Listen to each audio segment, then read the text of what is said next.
Good morning all of you. आज इस video में हम जो डेली सीरीज है सीडीपी का उसका 10 क्वेश्चन डिस्कस करेंगे। तो हम लोग इससे पहले 34 क्वेश्चन नंबर तक डिस्कस कर चुके थे और आज की इस वीडियो में हम लोग 35 टू 45 या 6 क्वेश्चंस को डिस्कस करेंगे। देखिए ये सारे क्वेश्चन जो है सिलेक्टेड क्वेश्चन है, बहुत ही इम्पोर्टेंट क्वेश्चन है सीटेट के लिए, ठीक ना। जहाँ की सीटेट में हमें सीडीपी का जो पार्ट होता है उसके लिए बहुत ही इम्पोर्टेंट क्वेश्चन है। ये किसी न किसी एग्जाम में आया हुआ है, ठीक है। तो देखिए 35 नंबर क्वेश्चन है, शिक्षा मनुष्य में अंतर्निहित क्षमता का परिपूर्णता में विकास करते हैं, यह कथन किसका है। ये जो स्टेटमेंट है कि शिक्षा मनुष्य में अंतर्निहित क्षमता का परिपूर्णता में विकास करते हैं, यह कथन स्वामी विवेकानंद का है। Right students. नेक्स्ट क्वेश्चन है 36 नंबर क्वेश्चन है, बालक के शारीरिक व क्रियात्मक विकास की दिशा होती है। वेरी वेरी इम्पोर्टेंट क्वेश्चन है। बालक का जो शारीरिक विकास होता है व क्रियात्मक विकास जो होता है उसका दिशा कैसा है ना, किस तरफ से वह विकास होता है, ये क्वेश्चन हमसे पूछा जा रहा है। ये क्वेश्चन सीजी टेट में 2011 में पूछा गया है। तो देखिए फर्स्ट ऑप्शन है सिर से पैर तथा शरीर के बाहर से मध्य की ओर। सेकेंड क्वेश्चन है ऑप्शन है सिर से पैर तथा शरीर के मध्य से बाहर की ओर। थर्ड ऑप्शन है पैर से सिर तथा शरीर के बाहर से मध्य की ओर। और डी है पैर से सिर तथा शरीर के मध्य से बाहर की ओर। राइट। इसका जो सही ऑप्शन है वो बी है। हमारा जो शारीरिक विकास व क्रियात्मक विकास जो होता है उसका जो दिशा है, डायरेक्शन जो है वो सिर से पैर की ओर तथा शरीर के मध्य से बाहर की ओर होता है, ठीक ना। तो ये जो बी ऑप्शन है वो सही है। नेक्स्ट क्वेश्चन है 37 नंबर क्वेश्चन है, मानव व्यक्तित्व परिणाम है। तो मानव का जो व्यक्तित्व है वह किसका परिणाम है। फर्स्ट ऑप्शन है अनुवांशिकता और वातावरण की अंतःक्रिया का। सेकेंड है केवल वातावरण का। थर्ड है केवल अनुवांशिकता का। और फोर्थ है पालन पोषण और शिक्षा का, ठीक है ना। देखिए ये क्वेश्चन सीटेट जो है पेपर 1 में आया हुआ है 2012 में, ठीक है।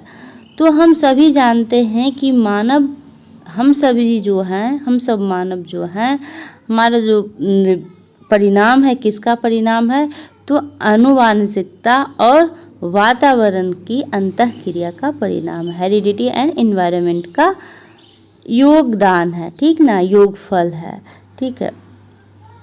तो इसलिए इसका जो सही ऑप्शन है ये ए होगा। बी क्यों नहीं होगा, क्योंकि हमारा मानव का जो व्यक्तित्व का परिणाम है केवल इन्वायरमेंट निर्धारित नहीं कर सकता है, इसलिए ये गलत हो जाएगा।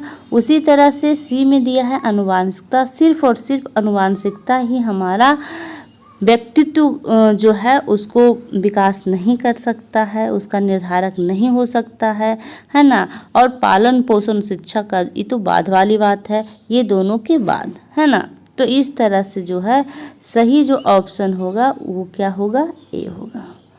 नेक्स्ट क्वेश्चन है 38 नंबर क्वेश्चन है, वाइगोत्स्की, थोड़ा सा जूम कर लेते हैं क्वेश्चन को। 38 नंबर क्वेश्चन है, वाइगोत्स्की बच्चों के सीखने में निम्नलिखित में से किस कारक की महत्वपूर्ण भूमिका पर बल देते हैं। बहुत ही इजी क्वेश्चन है, क्योंकि वाइगोत्स्की जो है बच्चों को सीखने के लिए सामाजिक कारक पे बहुत ही ज़्यादा बल देते हैं, इसीलिए अपना सिद्धांत का नाम सामाजिक विकास का सिद्धांत रखा है ना। तो फर्स्ट ऑप्शन है नैतिक, ये वाइगोत्स्की का नहीं है, इसको आप काट देंगे। शारीरिक नहीं, अनुवांशिक नहीं, और सामाजिक जो है ये वाइगोस्की इस पे ज़्यादा फोकस करते हैं। किस लिए? तो बच्चों के जो सीखने में जो कारक होता है, इस जो सामाजिक प्रभाव होता है बहुत ज़्यादा हेल्प करता है, ठीक ना, प्रभाव डालता है। नेक्स्ट क्वेश्चन है 39 नंबर क्वेश्चन, देखिए क्या कह रहा है। 39 नंबर क्वेश्चन है, मानव विकास में क्षेत्रों में विभाजित किया जा सकता है। मानव का विकास है उसको क्षेत्रों में विभाजित किया जा सकता है। तो कौन कौन सा क्षेत्रों में विभाजित किया जा सकता है इसको बताना है। तो फर्स्ट ऑप्शन है संवेगात्मक, संज्ञानात्मक, आध्यात्मिक और सामाजिक मनोवैज्ञानिक। सेकेंड है मनोवैज्ञानिक, संज्ञानात्मक, संवेगात्मक और शारीरिक। सी है शारीरिक, आध्यात्मिक और संज्ञानात्मक और सामाजिक। और डी है शारीरिक, संज्ञानात्मक, संवेगात्मक और सामाजिक। तो बताइए 39 नंबर जो क्वेश्चन है उसका सही आंसर क्या होगा। तो इसका जो सही आंसर होगा बी। मानव विकास का जो क्षेत्र है उसे मनोवैज्ञानिक, संज्ञानात्मक, संवेदनात्मक और शारीरिक विकास में विभाजित किया गया है, ठीक है। अब इसको ध्यान में रखेंगे, कई बार क्वेश्चन पूछा जा चुका है। मनोवैज्ञानिक, संज्ञानात्मक, संवेदनात्मक और शारीरिक। आप इसको ऑप्शन से कैसे काट सकते हैं, जो देखिए आध्यात्मिक जो विकास है इसको कोई कैटेगरी नहीं बांटा गया, स्पेशल कैटेगरी नहीं दिया गया है, ठीक ना। तो आध्यात्मिक जिसमें है वो तो आप काट ही देंगे। बचा आपके पास दो ऑप्शन, तो दो ऑप्शन में जो है देखिए यहाँ पर संज्ञानात्मक और संवेगात्मक और एक और विकास जो है सामाजिक विकास जो है। तो मानव विकास को जो है मनोवैज्ञानिक, संज्ञानात्मक, संवेगात्मक और शारीरिक विकास के अंदर विभाजित किया गया है, इसलिए इसका सही ऑप्शन बी है, ठीक ना। नेक्स्ट क्वेश्चन 40 नंबर क्वेश्चन है, निम्नलिखित में से कौन सा विकास का सिद्धांत है। हमसे पूछ रहा है कि विकास का सिद्धांत कौन सा है। क्वेश्चन ये आया हुआ है सीटेट जनवरी 2012 में, ठीक ना। तो फर्स्ट ऑप्शन दिया है विकास हमेशा रेखीय होता। सेकेंड है यह निरंतर चलने वाली प्रक्रिया नहीं है। थर्ड, विकास की सभी प्रक्रिया अंतर संबंधित नहीं है। और फोर्थ है सभी के विकास दर समान नहीं होती है, ठीक है। तो देखिए फर्स्ट ऑप्शन क्या है, विकास हमेशा रेखीय होता है ना।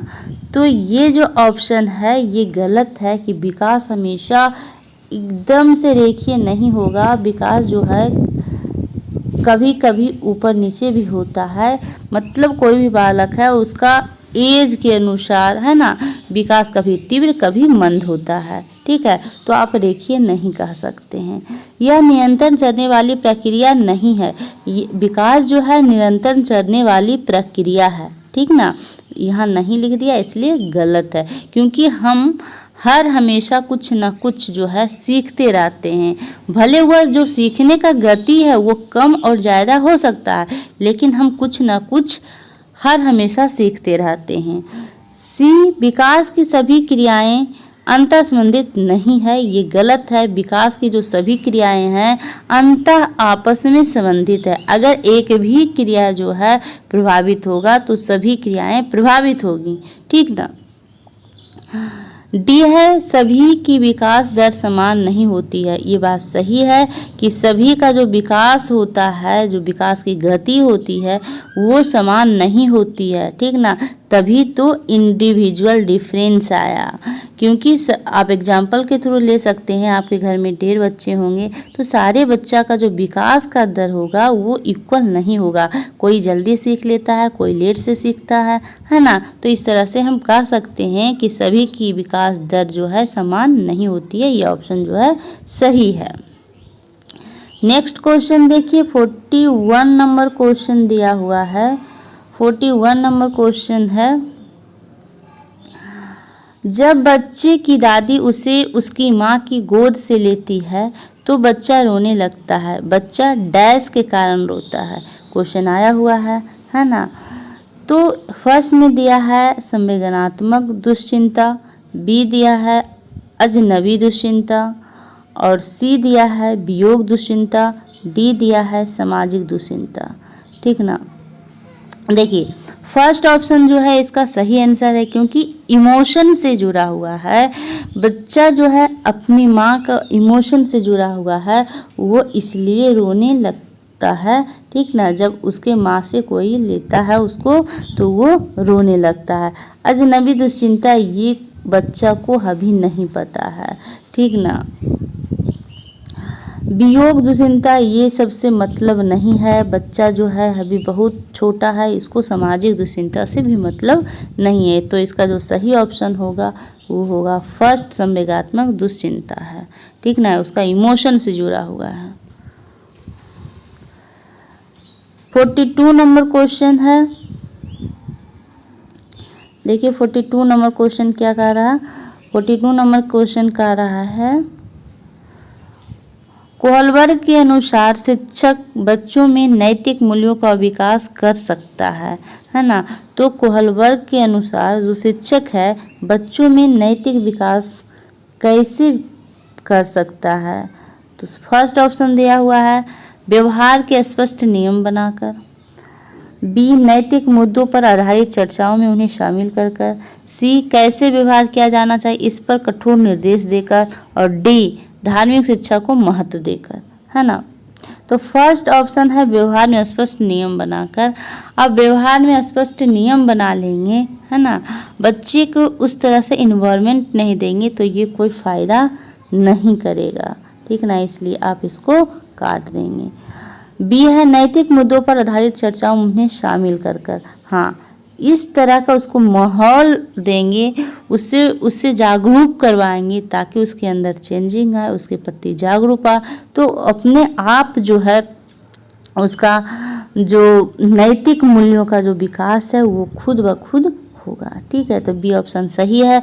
सी कैसे व्यवहार किया जाना चाहिए इस पर कठोर बच्चे को आप कठोर निर्दोष नहीं देंगे कि तुम ऐसा नहीं करोगे तुमको मार देंगे, ये कर देंगे, ऐसा आप नहीं करेंगे। अगर इस तरह से व्यवहार आप उसके साथ करते हैं तो उसके अंदर जो आपके प्रति गलत भावना विकास होगा। ठीक ना। तो आप ऐसा नहीं कर सकते हैं।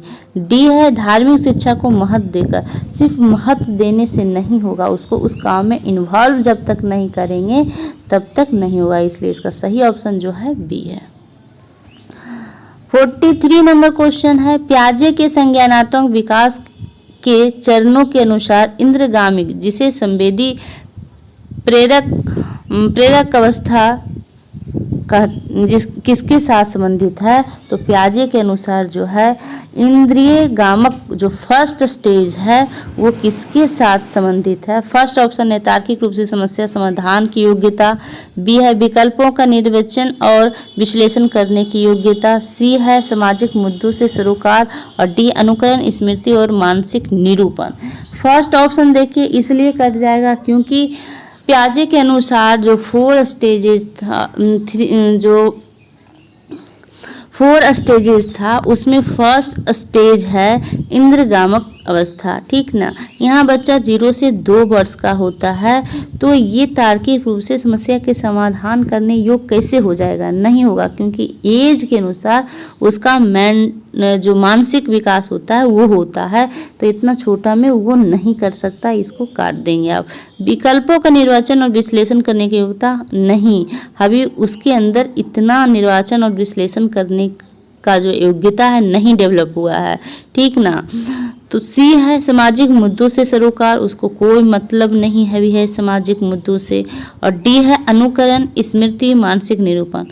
डी जो ऑप्शन है वो सही है क्योंकि 2 वर्ष की अवस्था तक बच्चा अनुकरण करने की जो प्रवृत्ति होता है वो बहुत तीव्र होता है, वो दूसरे से सीखता है। स्मृति मानसिक निरूपण ये सब उसका विशेषता है, इससे वो संबंधित है। ठीक ना। तो इस तरह से जो सही ऑप्शन है वो डी होगा। 44 नंबर क्वेश्चन है। देखिए 44 नंबर क्वेश्चन विकास शुरू होता है तो विकास कब शुरू होता है। ऑप्शन फर्स्ट है उत्तर बाल्यावस्था से, प्रसव पूर्व अवस्था से, शैशवावस्था से, पूर्व बाल्यावस्था से।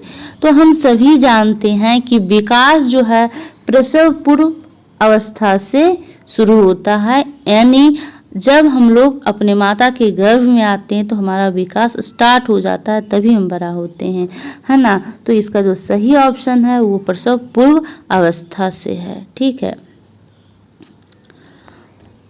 नेक्स्ट क्वेश्चन है 45 नंबर क्वेश्चन है, चिंतन अनिवार्य रूप से है एक। चिंतन जो है अनिवार्य रूप से एक क्या है? ठीक है, फर्स्ट ऑप्शन है संज्ञानात्मक गतिविधि, बी है मनोगतिक प्रक्रिया, सी है मनोवैज्ञानिक परिघटना और डी है भावात्मक व्यवहार। तो चिंतन जो है ये संज्ञानात्मक गतिविधि है।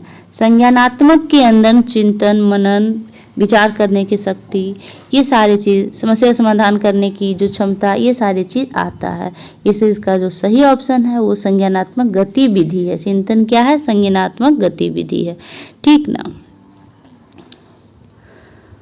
46 नंबर क्वेश्चन है, पियाजे के अधिगम के संज्ञानात्मक सिद्धांत के अनुसार वह प्रक्रिया जिसके द्वारा संज्ञानात्मक संरचना को संशोधित किया जाता है डैश कहलाता है, तो वह जो है समावेशन कहलाता है।